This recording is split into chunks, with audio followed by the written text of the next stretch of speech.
Circular motion, uniform circular motion, यह है आपका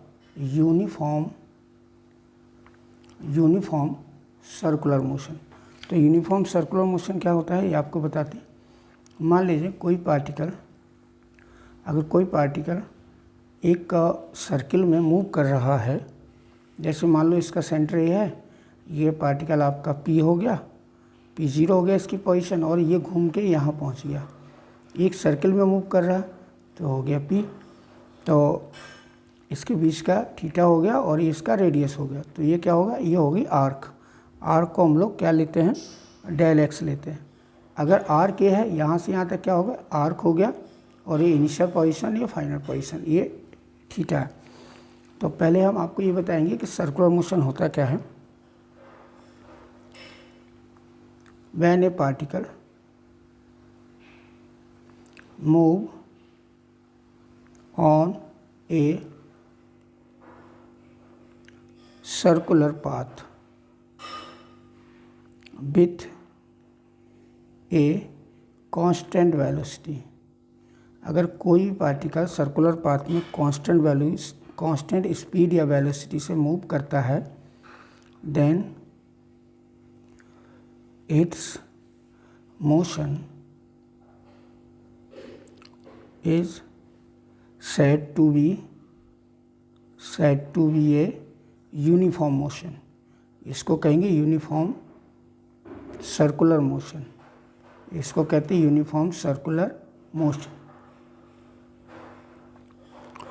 अब अगर आप इसमें एंगुलर डिस्प्लेसमेंट निकालना चाहते हैं, मान लो थीटा क्या होगा इसका, एंगुलर डिस्प्लेसमेंट, तो सबसे पहले आपको कैलकुलेट करना पड़ेगा एंगुलर डिस्प्लेसमेंट।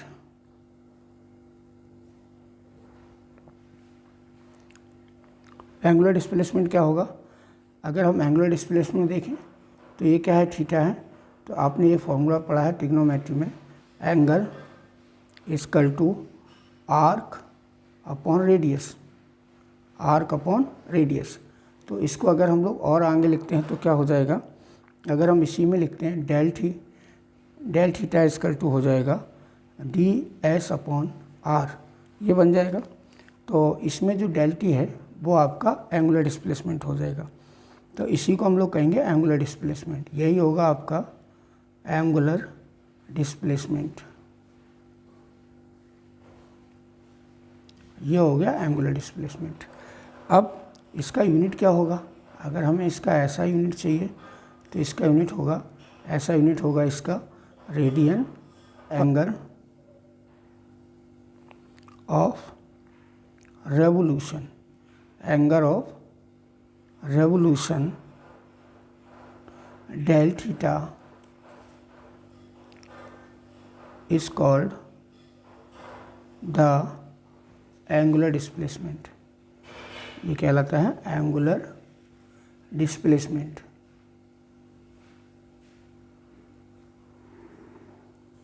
एंगुलर वेलोसिटी देखें, एंगुलर वेलोसिटी क्या होती है, वेलोसिटी क्या होती है, डिस्प्लेसमेंट अपॉन टाइम। तो आप यहाँ लिख दीजिए the rate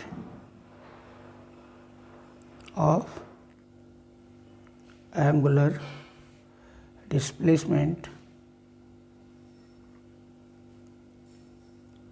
angular displacement is called angular velocity, इसी को हम लोग एंगुलर वेलोसिटी कहेंगे। और एंगुलर वेलोसिटी को सिंबल करते हैं हम लोग ओमेगा से, ये ओमेगा से सिंबल करते हैं, ये होता ओमेगा, इसको कहते हैं हम लोग ओमेगा, इसको लोग ओमेगा से सिंबल करते हैं। तो ये क्या हो जाएगा, ये हो जाएगा omega equal to del theta upon del t. और यूनिट क्या हो जाएगा, अगर इसकी ऐसा यूनिट चाहिए तो यूनिट हो जाएगा रेडियन, इसका तो होगा सॉरी इसका डिस्प्लेसमेंट होगा रेडियन में, इसका ये जो डिस्प्लेसमेंट है ये रेडियन है, तो इसका जो होगा ये होगा रेडियन पर सेकेंड। एक्चुअली ये डिस्प्लेसमेंट था तो रेडियन में ही आएगा आपका, बट ये वेलोसिटी है तो एंगुलर ये रेडियन पर सेकेंड में आएगा। एवरेज वेलोसिटी, तो एवरेज वेलोसिटी क्या होगी देखिए आप, एवरेज वेलोसिटी को हम लोग ओमेगा बार से सिंबल करते हैं इससे, और ये हो जाएगा ओमेगा बार इक्वल टू, अब एक सर्किल कंप्लीट कितना 2 पाई आर डिस्टेंस कवर करेगा, यानी कि पूरा अगर हम यहाँ से यहाँ तक जाते हैं तो 2 पाई आर होगा। तो एवरेज वेलोसिटी होगी ये डिस्प्लेसमेंट, इसी को हम लोग क्या कहेंगे, इसी को हम लोग फ्रिक्वेंसी कहेंगे, ये कहलाती है फ्रिक्वेंसी। फ्रिक्वेंसी क्या होती है कि 1 सेकेंड में नंबर ऑफ रेवोल्यूशन कितने होते हैं, उसको हम लोग फ्रिक्वेंसी कहेंगे। तो ये हो गया आपका एवरेज वेलोसिटी 2 पाई एन, ठीक है। एन क्या है, नंबर ऑफ रेवोल्यूशन पर सेकेंड, क्या रिलेशन है। तो देखिए एंगुलर वेलोसिटी आपने पढ़ा हुआ है और लीनियर भी पढ़ा हुआ है, तो हम लोग सबसे पहले एंगुलर डिस्प्लेसमेंट समझते हैं। आपने अभी अभी लिखा था एंगुलर डिस्प्लेसमेंट, अभी आपने देखा कि एंगुलर डिस्प्लेसमेंट क्या था आपका, del theta equal to arc by radius. तो ये क्या हो गया, ये हो गया एंगुलर डिस्प्लेसमेंट। अगर हम एंगुलर डिस्प्लेसमेंट को dividing both side by del t, अगर हम डेल टी से बोथ साइड डिवाइड कर दें तो ये क्या हो जाएगा, del theta upon del t equal to, ये हो जाएगा del s upon del t और इंटू आर, ये हो जाएगा 1 अपॉन आर ऐसे। तो अगर हम इसकी वैल्यू देखें, ये क्या है आपका, ये है एंगुलर वेलोसिटी, तो इसको हम लोग लिखेंगे एंगुलर वेलोसिटी। और एक चीज़ और भी है, अगर हम इसमें बोथ साइड में एक इफ़ द, अगर हमारा टाइम इंटरवल डेल टी जो है बहुत स्मॉल हो, बहुत छोटा हो, इज स्मॉल, अगर ये डेल टी हमारा बहुत छोटा टाइम है जिससे हमने डिवाइड किया हुआ है, इंटरवल और टाइम बहुत छोटा है जिससे हमने डिवाइड किया, तो डेल टी अप्रॉक्सीमेट क्या है, 0 के बराबर है। तो अगर डेल टी 0 के बराबर है तो लगेगा लिमिट, तो यहाँ पे आ जाएगा limit del t tends to 0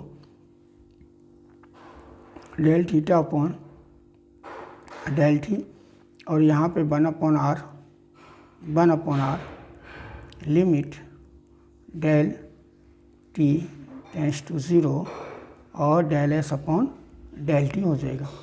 अब आप जानते हैं ये जो वैल्यू है ये क्या लिख सकते हैं हम लोग, ओमेगा लिख सकते हैं, ओमेगा, यानी कि ये हो जाएगी आपकी एंगुलर वेलोसिटी, और 1 अपॉन आर ये D x upon d T क्या हो जाएगा, ये हो जाएगी लीनियर वेलोसिटी। तो जिसकी वजह से आर को इधर लाओगे तो ये हो जाएगा v equal to omega r. अब यहाँ पे क्या है, यहाँ पे जो वेलोसिटी है उसमें क्या होगा, वेलोसिटी का डायरेक्शन होगा, क्योंकि वेलोसिटी वेक्टर यूनिट है इसलिए डायरेक्शन होगा। तो हम इसको वेक्टर फॉर्म में लिखेंगे तो हो गया v vector omega cross vector are.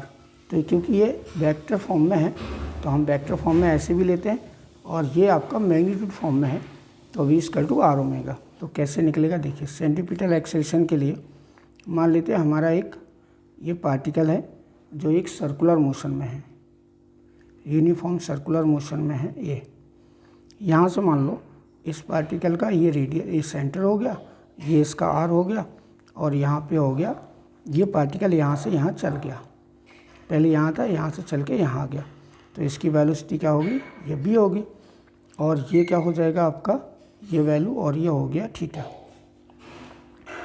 अगर मान लो इसमें r1 हमने यहाँ लिया हुआ है r वेक्टर, और इसका जो r2 वेक्टर है वो यहाँ होगा, ये दोनों चेंज होंगे। कारण क्या है कि इसमें डायरेक्शन चेंज होगा, रेडियस चेंज होगा, तो रेडियस का जो डायरेक्शन है वो चेंज होगा, यहाँ जा के आपका डायरेक्शन चेंज होगा। रिलेशन देखें तो डी वी अपॉन क्या होता है, डी टी होता है। और d v upon d t में अगर हम डी अपॉन डी टी इसको रखते हैं, और v की वैल्यू जो मैंने निकाली थी omega vector r vector cross करके इसको रख लेंगे, और ये अगर हम इसको डिफ्रेंशिएट करेंगे तो फर्स्ट फंक्शन और सेकंड फंक्शन की तरह करेंगे, तो ये हो जाएगा एक्सेलरेशन, और ये हो जाएगा फर्स्ट फंक्शन यानी कि omega cross D R upon d T, ये सेकेंड फंक्शन, प्लस आर रखेंगे यहाँ पे, फिर करेंगे ओमेगा का, तो D omega upon d T और क्रॉस आर वेक्टर, ये हो जाएगा। अगर आप इसको करेंगे तो ये हो जाएगा आपका ओमेगा, और ये क्या हो जाएगा, D R upon d T क्या है, वी है, तो ये वी हो जाएगा। और यहाँ पे हो जाएगा आपका, ये हो जाएगा अल्फ़ा ओमेगा, यानी कि वेलोसिटी अपॉन टाइम क्या होता है, एक्सेलेरेशन होता है, तो ये हो जाएगा अल्फ़ा, एंगुलर एक्सेलेरेशन। तो ये हो गया अल्फ़ा, तो ये अल्फ़ा क्या हो जाएगा, अल्फ़ा हो जाएगा आर, यानी कि ये आपका हो गया एंगुलर एक्सेलेरेशन। तो अल्फ़ा क्या है यहाँ पे, अल्फ़ा हो गया एंगुलर एक्सेलरेशन, ये हो गया एंगुलर एक्सेलरेशन। अगर ये दो वेक्टर आपको मिल गए तो दोनों में एक रिलेशन आपका बन जाएगा ये वाला, और इसमें ये वैल्यू क्या है, ये है आपका सेंटीपिटल एक्सेलरेशन, और ये वाला होगा टेंजेंशियल एक्सेलरेशन।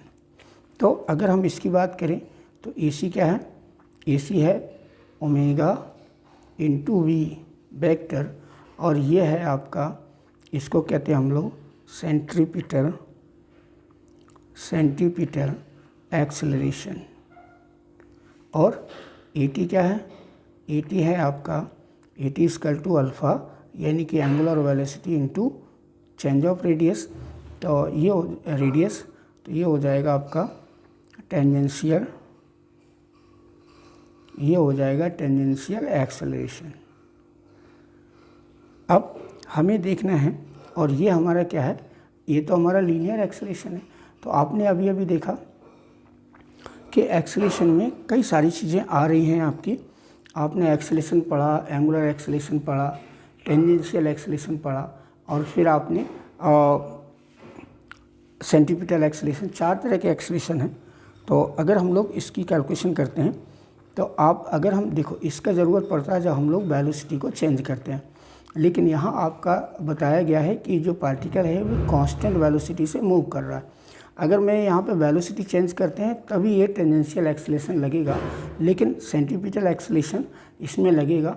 तो सेंटीपिटल एक्सेलरेशन को हम लोग समझ लेते हैं कि जो सेंटीपिटल एक्सेलरेशन होता है, तो हमने v का वैल्यू क्या है, v का वैल्यू पढ़ा था ओमेगा इंटू आर, इसको पढ़ रखा है। इससे क्या होगा, मान लो ये वेक्टर ए है, ठीक है, और दूसरा वेक्टर ए है, और ये इसका रिजल्टेंट है, तो ये क्या हो जाएगा, डी आर हो जाएगा। तो ये हो जाएगा डी आर वेक्टर। तो ये दोनों वेक्टर का सम, या आप इन दोनों का सम ये समझ लीजिए, तो आपका क्या होगा, ये दो वेक्टर का डी आर हो जाएगा। तो यहाँ पे हम लोग क्या करेंगे, अगर हम इससे कैलकुलेट करेंगे तो ये हो जाएगा R1 vector R1 plus D R vector, और इसकल टू हो जाएगा R2 वेक्टर के बराबर, ऐसे हो जाएगा। ये हो जाएगा dr1 और dr प्लस R2 वेक्टर के बराबर, जो आपका ये फिगर दिया हुआ है यहाँ पे, ये देखो dr1 और dr हो जाएगा। इसके बाद देखिए आप, इसके बाद हम लोग क्या करेंगे, अगर हम इसको इधर लाते हैं, मान लो dr आपको निकालना है, तो dr क्या हो जाएगा आपका, R2 vector minus R1 vector, ये हो जाएगा आपका dr। एक्सप्रेशन हो गया ओमेगा v, एक फॉर्मूला ये हो जाएगा। या अगर हम v equal to r omega रखते हैं ना, तो हम b की जगह आर ओमेगा रख दें, यानी इस b की वैल्यू यहाँ है और इसकी जगह इसको रख दें, तो ए सी इक्वल टू हो गया ओमेगा इंटू आर ओमेगा। तो ये क्या बन जाएगा, ये ए सी बन जाएगा ओमेगा स्क्वायर आर। तो एक फार्मूला ये यूज़ कर लेंगे हम लोग, ठीक है। तो और फिर क्या करेंगे, अगर हम सपोज़ फिर इस यहाँ से b का वैल्यू रखते हैं, मान लेते हैं हम लोग कि यहाँ पे ओमेगा की वैल्यू क्या है, b अपॉन आर है। तो अगर हम यहाँ पे ओमेगा की वैल्यू रखते हैं b, देखो यहाँ से आप लोग क्या निकाल सकते हैं, यहाँ से आप ओमेगा निकाल सकते हैं। ओमेगा क्या है, b अपॉन आर हो गया, और इसकी वैल्यू अगर हम यहाँ पे रखें तो एक्सेलरेशन का एक फार्मूला और बन जाएगा, ये हो जाएगा b अपॉन आर ओमेगा का स्क्वायर इंटू आर। तो ये बन जाएगा A C equal to B square R omega R square, और आर से आर कैंसिल हो जाएगा। तो एक फार्मूला सेंटीमीटर एक्सेलरेशन का हो जाएगा बी स्क्वायर अपॉन आर, नीचे आर रह जाएगा ये। तो ये आपका एक फार्मूला और हो जाएगा कि जो टेंजेंशियल एक्सेलरेशन है उसका क्या काम है। तो जब वेलोसिटी चेंज होती है तो वो टेंजेंशियल एक्सेलरेशन को हम लोग कैसे दिखा, ये है टेंजेंशियल एक्सेलरेशन। ये क्या है, alpha into del r. Alpha क्या है, एंगुलर एक्सेलरेशन है। तो अगर मान लो हमारी कांस्टेंट वेलोसिटी है, एक केस ये होता है, केस वन में लिख सकते हैं हम लोग कि अगर यूनिफॉर्म सर्कुलर मोशन एट कैसा, एट कांस्टेंट वेलोसिटी, अगर ये uniform circular at constant velocity के साथ हो रहा तो v क्या हो जाएगी, v कांस्टेंट हो जाएगी। अगर v कांस्टेंट होगा तो जो एंगुलर वेलोसिटी है वो भी कांस्टेंट हो जाएगी, ये भी कांस्टेंट है, और यहाँ पे जो एक्सेलेरेशन है वो भी क्या होगा, 0 हो जाएगा। तो ये दो वैल्यू आपको, तो यहाँ पे टेंजेंशियल एक्सेलेरेशन क्या होगा, 0 होगा। तो यहाँ पे टेंजेंशियल एक्सेलेरेशन इस कंडीशन में नहीं लगेगा जहाँ पे एट कांस्टेंट वेलोसिटी है। लेकिन मान लो अगर हमारी वेलोसिटी वेरी कर रही है, अब वेलोसिटी वेरी कर रही है तो कैसे समझेंगे आप। मान लेते हैं मेरा एक सर्कुलर पाथ है, इसमें कोई पार्टिकल यहाँ से यहाँ तक इसका हो गया रेडियस r, और ये कोई पार्टिकल है और ये वेरी कर रहा है, इसकी वेलोसिटी वेरी कर रही है। तो ये वेलोसिटी मान लो अभी v है, फिर ये वेरी कर रही है यानी कि चेंज हो रही है। तो अगर चेंज करते हैं तो हम एक कंडीशन समझते हैं, अगर वेलोसिटी इंक्रीज़ करती है, वेलोसिटी क्या करती है, इंक्रीज़ करती है, यहाँ पे लिख लेते हैं हम इंक्रीज़। अगर वेलोसिटी इंक्रीज़ कर रही है तो अल्फ़ा क्या हो जाएगा, एंगुलर एक्सेलेरेशन हो जाएगा, जो एंगुलर एक्सेलेरेशन है वो हो जाएगा प्लस का, ठीक है। और इसका डायरेक्शन क्या होगा, इसका डायरेक्शन होगा अलोंग द वेलोसिटी। तो यहाँ पे AT क्या हो जाएगा, यहाँ पे AT जो है, AT यहाँ पे प्लस का हो जाएगा। और अगर मान लो इसकी वेलोसिटी ये है डिक्रीज़ कर रही है, यानी कि B आपकी डिक्रीज़ कर रही है, दो ही केस हो सकते हैं, या वेलोसिटी बढ़ेगी या घटेगी। तो अगर ये डिक्रीज़ कर रही है वेलोसिटी, तो अगर वेलोसिटी इंक्रीज़ करते हैं तो अल्फ़ा का वैल्यू क्या हो जाएगा, -b, माइनस का हो जाएगा, नेगेटिव हो जाएगा। तो अगर हम इन दोनों को कैलकुलेट करते हैं तो जो एक्सेलेरेशन होता है वो दो चीज़ों से बना होता है, सेंट्रीपिटल एक्सेलेरेशन प्लस एक टेंजेंशियल एक्सेलेरेशन से बना हुआ है। बस टेंजेंशियल एक्सेलेरेशन कहाँ पे यूज़ करना है, जहाँ पे वेलोसिटी जो है आपकी वेरी करती है। ये दूसरा केस है, ये केस सेकंड है और वो केस फर्स्ट था। यहाँ पे हम लोग वेलोसिटी को क्या करते हैं, वेरी करते हैं, चेंज ऑफ वेलोसिटी। ये चेंज वेलोसिटी में टेंजेंशियल एक्सेलेरेशन लगेगा। बाकी आपका यहाँ पे अगर टेंजेंशियल एक्सेलेरेशन में वेलोसिटी इंक्रीज़ कर रही है तो जो एंगुलर एक्सेलेरेशन है वो प्लस का हो जाएगा, और अगर माइनस कर रही है यानी कि वेलोसिटी डिक्रीज हो रही है तो एंगुलर एक्सेलेरेशन अल्फ़ा क्या है, एंगुलर एक्सेलेरेशन है, एंगुलर एक्सेलरेशन। वीडियो पसंद आया हो तो लाइक और सब्सक्राइब करें। Thank you.